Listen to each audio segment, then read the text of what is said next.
오늘의 말씀은 성경 마태복음 8장 5절에서 13절 말씀입니다.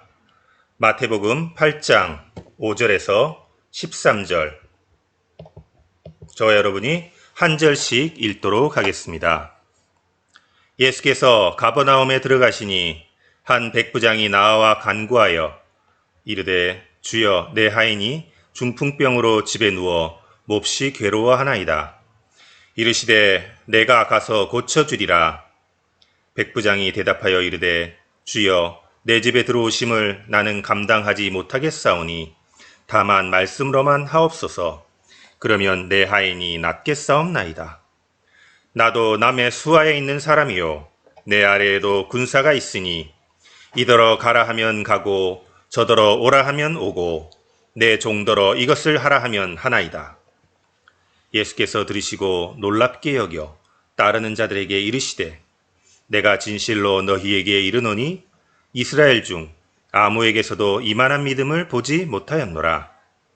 또 너희에게 이르시노니 동서로부터 많은 사람이 이르기를 아브라함과 이삭과 야곱과 함께 천국에 앉으려니와 그 나라의 본 자손들은 바깥 어두운 데 쫓겨나 거기서 울며 이를 갈게 되리라.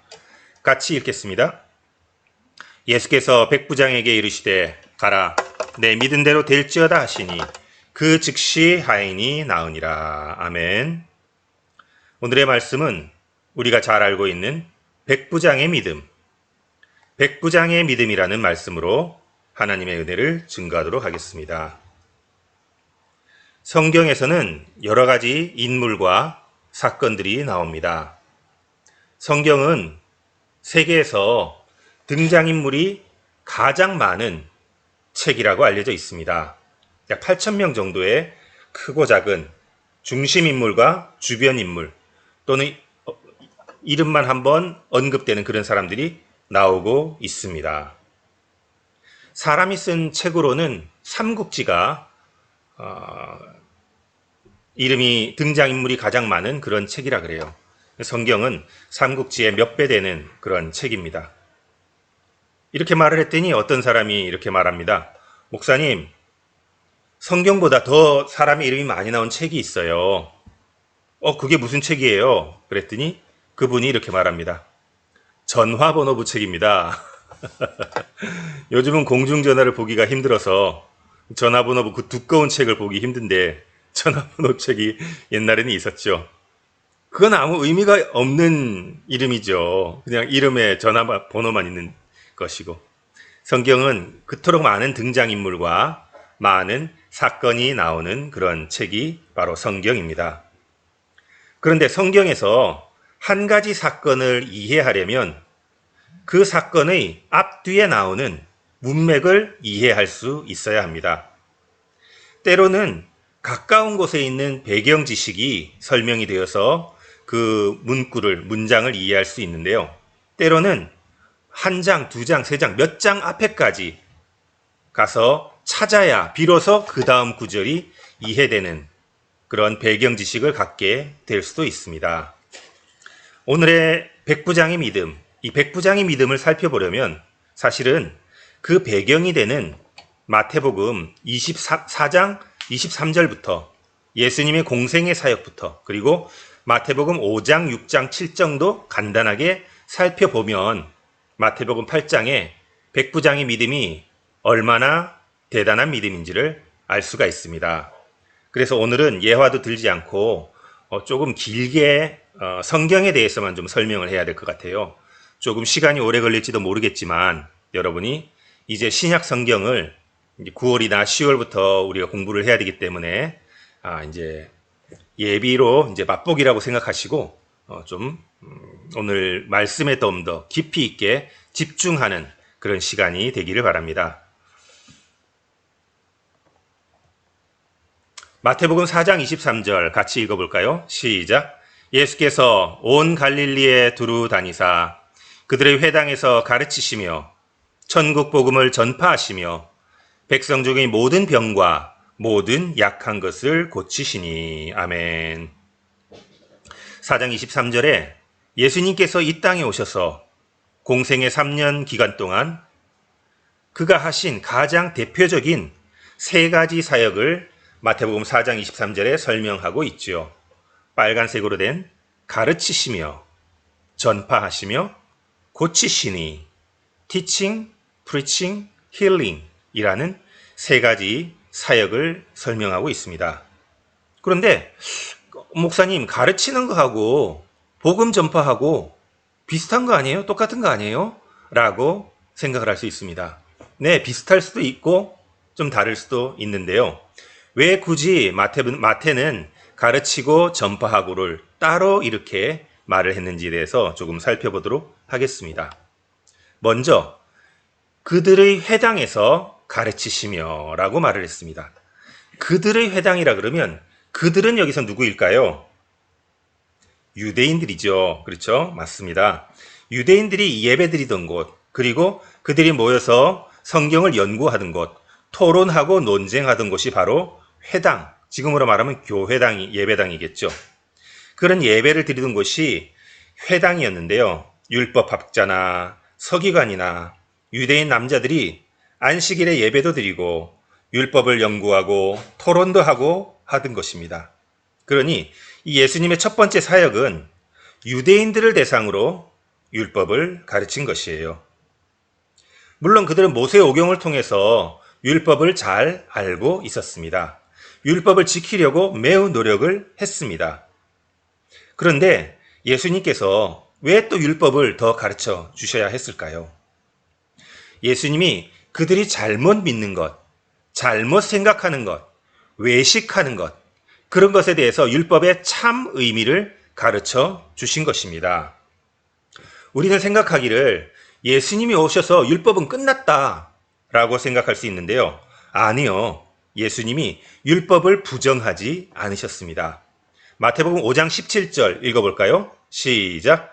내가 율법이나 선지자를 폐하러 온 줄로 생각하지 마라.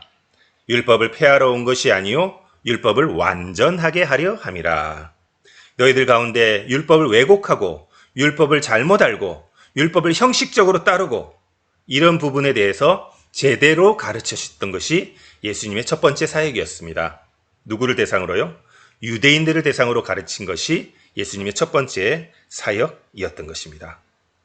두 번째 사역은 전파하시며 천국 복음을 전파하시며 라고 했습니다. 이 천국 복음은 누구에게 전파하신 것일까요? 유대인들은 모세오경을 잘 알았다고 생각하는데요.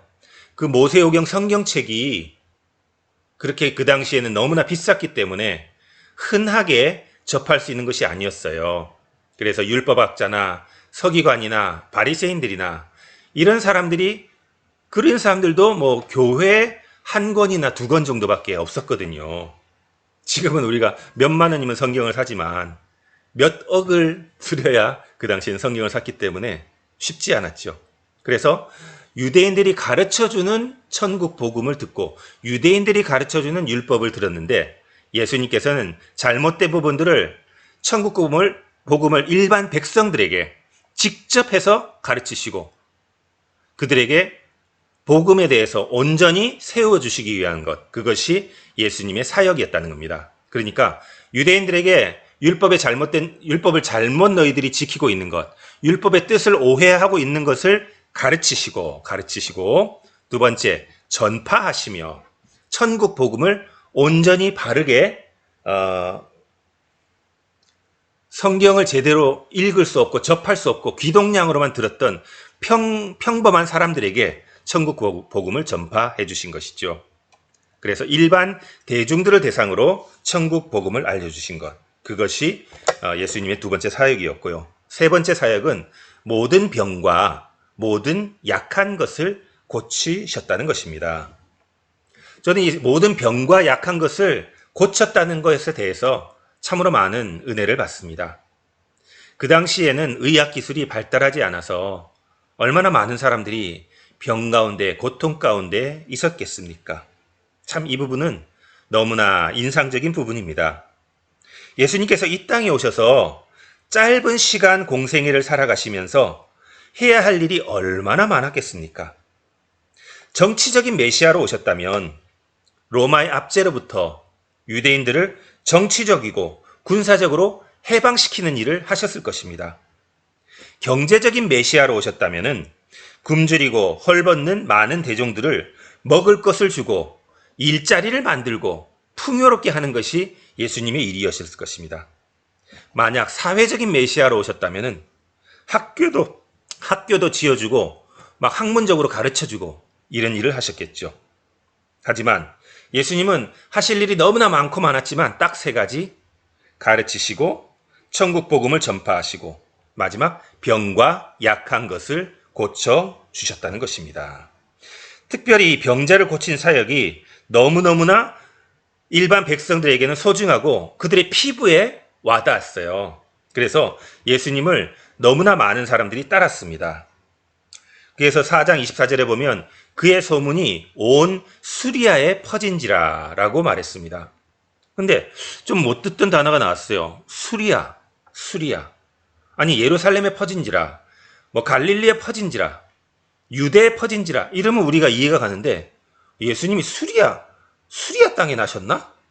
이 수리아는요, 그 당시에 어떤 지역이라면요, 예수님 당시에 유대 지역을 다스리던 로마 제국은 갈릴리와 유대 지방 그리고 갈릴리 위쪽 지방을 통틀어서 수리아라고 통칭해서 말했습니다. 마치 지금 우리가 필리핀과 태국과 말레이시아, 인도네시아, 뭐 베트남 이런 나라들을 통칭해서 뭐라고 불러요? 동남아시아라고 부르듯이 예수님이 사실 갈릴리, 유대, 그리고 유대 위쪽 지방 이런 것을 통틀어서 바로 이 수리아라고 말을 했던 것입니다. 예루살렘이 여기 있고요. 유대 땅이 여기 있고 요 위쪽 지방까지 전부 다 합해서 수리아라고 했던 것이죠.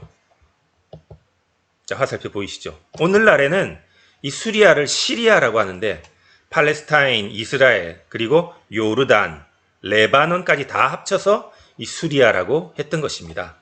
그러니까 예수님께서 가르치고 전파하시고 고치시고 하셨던 것이 그 당시에 많은 지역에 이렇게 알려져 있었던 것입니다. 갈릴리와 데가볼리와 예루살렘과 유대와 요단강 건너편에서 수많은 무리가 예수님을 따라왔습니다. 자, 이렇게 예수님이 유명해지셨으면요, 요즘 같으면 어떤 일이 일어날까요? 우리가 교회를 지었더니 수많은 무리가 와서 본당을 가득 채우고 막 수만 명이 와서 복음을 듣고 또 기독교 방송에도 나오고 인터넷에서도 수많은 사람들이 그 목사님의 설교를 듣고 하는 그런 일이 생기끈하고 똑같은 거예요. 근데 오늘날에는 어떻습니까? 우리가 더 많은 사람들에게 영향력을 전파해 주기를 원하죠. 이름을 그러다 보면 자연히 원하든 원치 않든 간에 이름도 더 나게 되고 유명해지고 돈도 많이 벌게 되고 칭찬도 받고 권세도 누리고 이런 일이 생길 수가 있겠죠. 하지만 예수님은 그렇게 하지 않으셨습니다. 사람들이 많이 몰려오자 어떻게 하셨나? 예수님은 사람들을 피해 산으로 올라가셨습니다. 한적한 곳으로. 읽어볼까요? 마태복음 5장 1절 시작. 예수께서 무리를 보시고 산에 올라가 앉으시니 제자들이 나온지라. 예수님은 인기에 영합하지 않고 인기의 자리를 피해서 자신이 계획한 일을 하고자 조용히 산으로 올라가셨습니다. 그러면서 많은 사람을 가르치지 않고 그 산에서 제자 훈련을 시키십니다.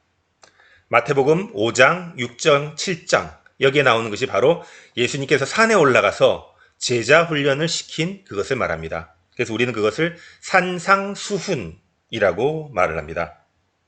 산상수훈이 그다지 큰 뜻이 있는 게 아니에요. 산에 올라가서 교훈을 가르쳤다라고 해서 산상수훈이라고 말을 합니다.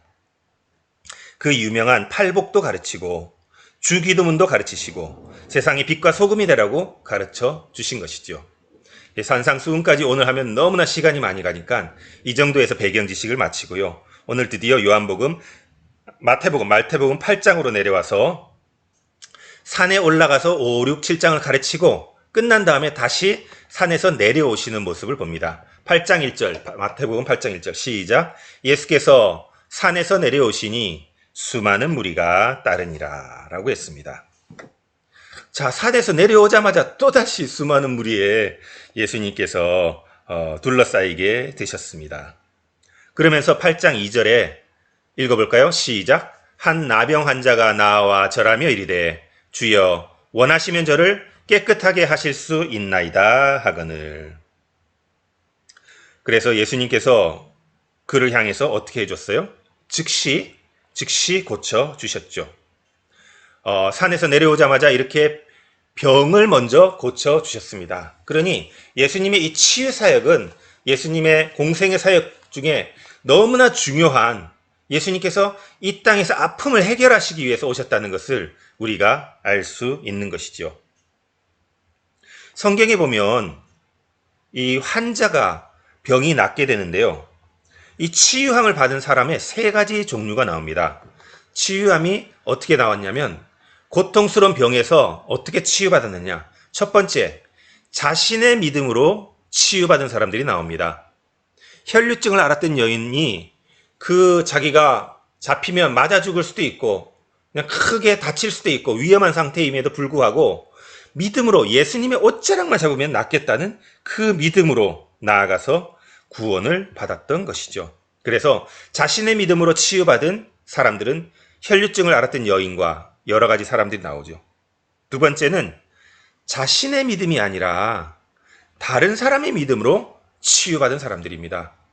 회당장 야이로의 딸은 자신의 믿음으로 치유받은 게 아니라 야이로의 간구로 인해서 치유받았고요. 나인성 과부의 아들 역시 엄마의 믿음으로 치유를 받았고, 성전 미문에 앉아 구걸하던 안진뱅이들도 마찬가지고, 바로 오늘 백부장의 하인도 하인 스스로의 믿음으로 구원받은 것이 아니라 백부장으로 인해서 그 하인이 치유받았던 역사가 일어난 것입니다.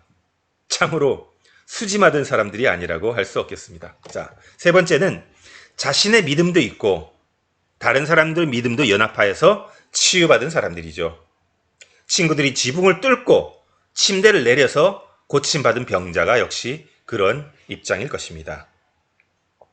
제가 몸이 아프고 나서 많은 사람들이 눈물로 기도해주고 우리 교회 교인들이 매일 저녁 기도회를 지금 몇 달이 되는데도 하루도 빼놓지 않고 계속해서 이 부족한 종을 위해 기도해주고, 참으로 많은 분들이 중보기도 해주고 새벽 기도해주고, 어제는 또 저희 누나가 부산에 살고 있는데 새벽에 몇 시간 동안 하나님께 제 병의 나음을 위해서 간구했다는 소리를 들으면서 저는 정말 복된 자요, 하나님 그 중보기도의 힘이 너무나 크다는 것을 제가 느끼고 있습니다. 감사합니다.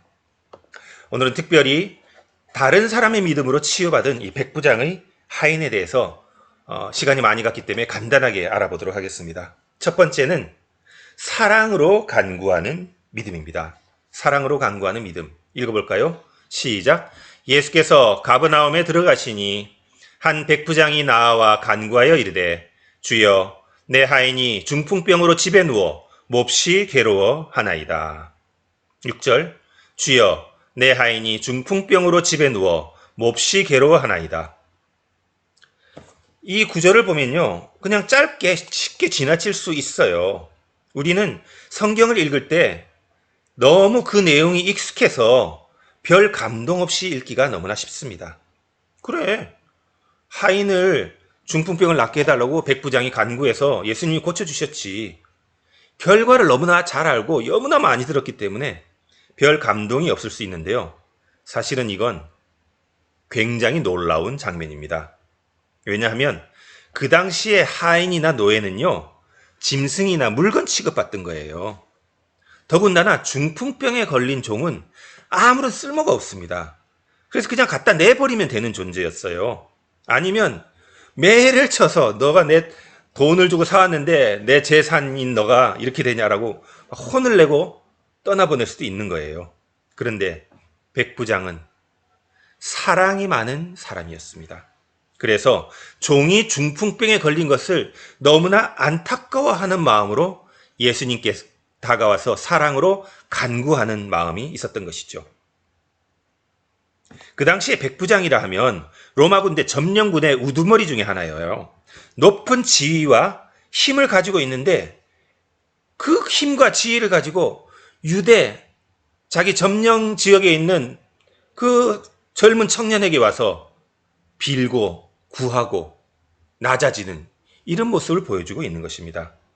마치 일본이 우리나라를 점령했는데 일본의 경찰서장쯤 되는 사람이 한국의 어떤 의원한테 찾아와서 자기나 자기 가족도 아니고 자기 하인을 고쳐달라고 빌고 있는 그런 모습이 일제시대 때 상상이나 할 수 있겠습니까? 더군다나 이 사람은 이방인이에요. 백부장은 이방인입니다. 여러분, 이 백부장은 예수님이 자기의 종을 고쳐줄 수 있다는 담대한 간절한 믿음을, 분명한 믿음을 가지고 있었습니다. 그리고 사랑하는 마음으로, 종을 사랑하는 마음으로, 하인을 사랑하는 마음으로, 사랑하는 사랑하는 마음으로 이곳에 와서 엎드렸던 것입니다. 사랑하는 성도 여러분, 믿음은 기적을 일으킵니다. 믿음은 역사하는 힘이 있습니다. 특별히 사랑으로 간구하는 믿음은 더더욱 놀라운 기적을 일으킵니다. 우리가 아무리 남을 도와주고 아무리 남을 위해서 봉사한다 하더라도 진정한 사랑이 없고 나의 얼굴을 드러내기 위해서나 나의 기쁨을 위해서 한다면 거기에는 진정한 믿음으로 선포되는 일들이 없을 것입니다. 오늘도 사랑으로 간구하는 믿음을 갖고 우리의 일상 속에서 기적을 경험하고 체험하는 저와 여러분이 되시기를 예수님의 이름으로 축원합니다. 아멘. 오늘의 말씀 두 번째, 겸손한 믿음입니다. 겸손한 믿음. 7절에 예수님은 백부장의 그 간구를 들으면서 이렇게 말씀하셨어요. 이르시되 내가 가서 고쳐주리라. 직접 가서 고쳐주겠다고 말씀을 하셨습니다.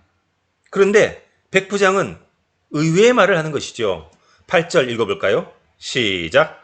백부장이 대답하여 이르되 주여 내 집에 들어오심을 나는 감당하지 못하겠사옵나이다. 다만 말씀으로만 하옵소서.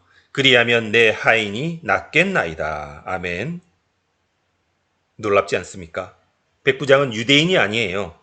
백부장은 로마에서 파견된 이방인입니다. 그런데 그는 예수님의 말씀만으로도 내 하인이 충분히 낫겠다는 놀라운 믿음을 갖고 있었습니다. 게다가 그는 겸손하기까지 했습니다. 집에 가서 고쳐주겠다고 하니까 누추한 저희 집에 들어올 예수님이 오실 곳이 아닙니다. 저희 집은 그럴 곳이 아닙니다. 내 집에 들어오심을 제가 허락하지도 못합니다. 여기서 말씀만 하셔도 충분히 나을 것을 제가 믿습니다. 라고 겸손하고 놀라운 믿음을 보여주시는 것이죠.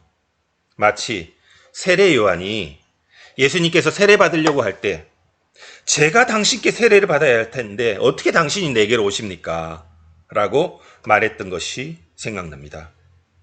사람들이 세례 요한에게 당신이 그리스도입니까? 라고 했을 때 아니라 나는 그의 신발끈 풀 자격조차도 없다 라고 말했던 것 같은 겸손한 믿음을 백부장은 오늘 보여주고 있는 것입니다. 사회적인 지위로 보면 높은 로마 군대의 지도자 중 한 사람이고 재물도 있고 권력도 있고, 그러나 그는 젊은 유대 청년 앞에서 겸손하게 주여 라고 말하면서 내 집에 들어오는 것 허락하지 못합니다 라고 너무나 겸손하게 말을 하고 있는 것입니다. 사랑하는 성도 여러분, 하나님은 겸손한 자를 들어 쓰십니다. 우리가 겸손한 태도로 기도하고 겸손한 태도로 교회를 섬기고 겸손한 태도로 말씀을 읽을 때 하나님은 그 겸손한 자를 사랑하십니다. 우리가 어성경 구약을 통해서 성경을 너무나 잘 알게 되었지만 우리 성도님들 너무나 감사한 것은 그것으로 인하여 교만하지 않다는 것입니다.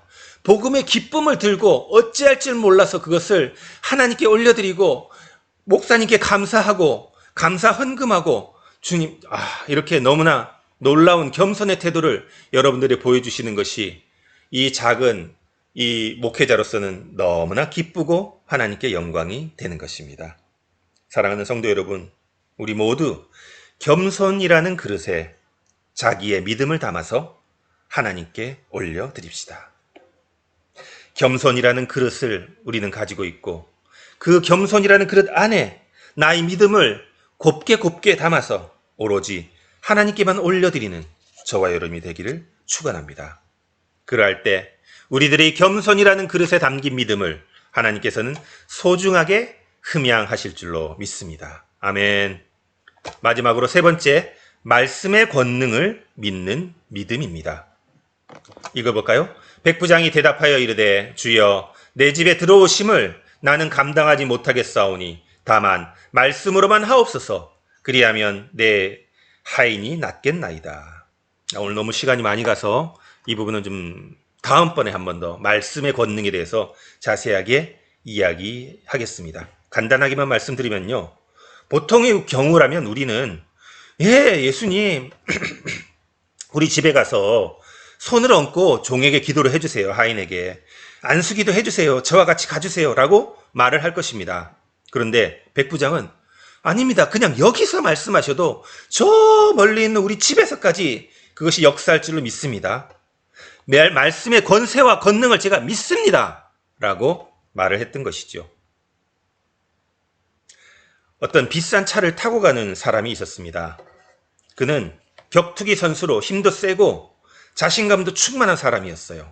그런데 그 자신감 충만한 부자 그 사람이 그만 가다가 교통신호를 위반해서 교통순경에게 걸렸습니다. 제가 어릴 때 저희 자영이 그런 말을 했어요. 야, 동호야, 나는 음주운전 면허증이 있기 때문에 술 먹고 운전해도 괜찮다. 저는 그때 어렸기 때문에 진짜 그 말을 믿었어요. 근데 세상에 음주운전 면허증은 없다는 걸 나중에 알았죠. 음주운전을 하거나 교통신호를 위반하거나 하면 교통순경에게 운전면허증을 보여주고 꼼짝없이 딱지를 끊어야 합니다. 아무리 자기가 힘이 세고 아무리 교통순경이 나이가 어리고 힘이 약하고 연약하다 할지라도 꼼짝없이 따라야 하는 것이에요. 그 이유는 국가로부터 부여받은 교통순경에 권위가 있기 때문입니다. 권세가 있기 때문입니다. 국가로부터 주신 힘이 있기 때문입니다. 그렇습니다. 하나님의 말씀은 하나님께서 주신 권세와 능력이 있기 때문에 믿음으로 반응하면 항상 그 열매를 맺게 됩니다. 그래서 예수님은 그 백부장의 놀라운 믿음을 보시고 가라, 내 믿음대로 될지어다 라고 말씀하셨습니다. 그리고 그 즉시 하인이 나았습니다. 아멘. 말씀을 마무리합니다. 오늘 세 가지. 하나님은 우리에게 믿음을 요구하십니다. 사랑으로 간구하는 믿음을 원하십니다. 겸손한 믿음을 원하십니다. 말씀의 권능을 믿는 믿음을 원하십니다. 사랑하는 성도 여러분, 여러분의 믿음은 어떤 믿음입니까? 첫 번째, 사랑으로 간구하는 믿음입니까? 아니면 사랑 없는 형식적인 믿음입니까? 아니면 나를 자랑하기 위한 그러한 교회에서 살아가는 그런 모습입니까? 두 번째, 여러분은 겸손한 믿음입니까? 아니면 교회를 다니기는 하지만 여전히 높아진 마음의 눈으로 사람들을 평가하는 그런 믿음입니까? 세 번째로, 말씀의 권능을 믿는 믿음입니까? 아니면 말씀을 믿기는 믿되 어떤 것은 믿고 어떤 것은 에이 설마 라고 의심하는 믿음입니까? 하나님은 우리에게 말씀하십니다. 네, 믿음대로 될지어다. 아멘. 기도하겠습니다. 하나님 아버지, 그렇습니다. 오늘 백부장의 믿음을 보며 참으로 종을 사랑하는 사랑의 간구의 마음을 우리가 배우기를 원합니다. 그리고 나이 높아짐이 아니고 교회를 오래 다니고 성경을 더 많이 알고 교회에서 지위가 높아질수록 높아지는 믿음이 아니고 겸손한 믿음으로 무릎 꿇고 늘 주님 앞에 나가는 믿음 되기를 원합니다. 그리고 말씀의 권능을 100% 믿으며 쓰여진 말씀이 진정으로 역사한다는 것을, 오늘날에도 역사한다는 것을 믿는 온전한 믿음 되기를 원합니다.